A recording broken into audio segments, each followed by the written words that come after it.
போலீசார் புசி ஆனந்தை தேடி வரும் நிலையில் அவர் இல்லாமல் தமிழக வெற்றிக் கழகத்தின் சென்னை மாவட்ட செயலாளர்கள் கூட்டம் நடைபெற்றதாக தகவல் வெளியாகியிருக்கிறது.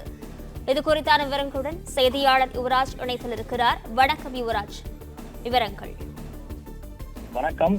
தமிழக வெற்றி கழகத்தினுடைய இந்த தேர்தல் பிரச்சாரமானது கடந்த செப்டம்பர் 27ஆம் தேதி நடைபெற்றது.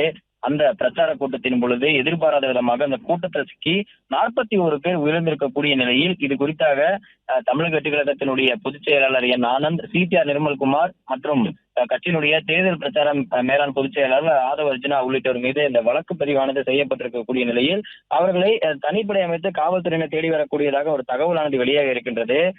இந்நிலையில் கட்சியினுடைய அடுத்த செயல்பாடுகள் குறித்தும் நடவடிக்கைகள் குறித்தும் கட்சியின் மீதான அந்த கேள்விகள் எழுந்திருக்கக்கூடிய நிலையில் சென்னையில் இருக்கக்கூடிய தமிழக வெற்றி கழகத்தினுடைய மாவட்ட செயலாளர்கள் இன்று அவசர ஆலோசனை கூட்டத்தை கூட்டி நடத்தியிருக்கின்றனர். இந்த ஆலோசனை கூட்டத்தில் கட்சியினுடைய அடுத்த கட்ட நடவடிக்கைகள் குறித்தும் அதே போன்று அடுத்த கட்ட செயல்பாடுகள் குறித்தும் இந்த ஆலோசனை கூட்டத்தில் ஆலோசித்ததாக தகவலானது வெளியாக இருக்கின்றது. அது மட்டுமல்லாமல் வழக்கமாக இது போன்ற கட்சி கூட்டங்கள், ஆலோசனை கூட்டங்கள் நடைபெறும் பொழுது கட்சியினுடைய பொதுச் செயலாளர் என் ஆனந்த் தலைமையில் இது போன்ற அந்த கூட்டங்களானது நடைபெறும். ஆனால் ஆனந்த் உள்ளிட்ட இந்த நிர்வாகிகள் மீது இந்த காவல்துறையினர் தேடி வரக்கூடிய நிலையில் தற்பொழுது இந்த மாவட்ட செயலாளர்கள் தலைமையில் மட்டுமே இந்த கூட்டமானது நடைபெற்றிருப்பதாக இந்த தகவலானது வெளியாக இருக்கின்றது.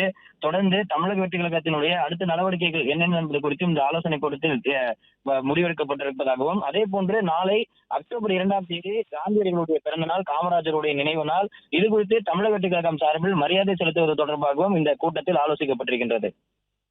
பிளே ஸ்டோர் மற்றும் ஆப் ஸ்டோரில் இருந்து பாலிமர் செயலியை QR கோடு மூலம் பதிவிறக்கம் செய்யுங்கள். செய்திகளை உடனுக்குடன் பெறுங்கள்.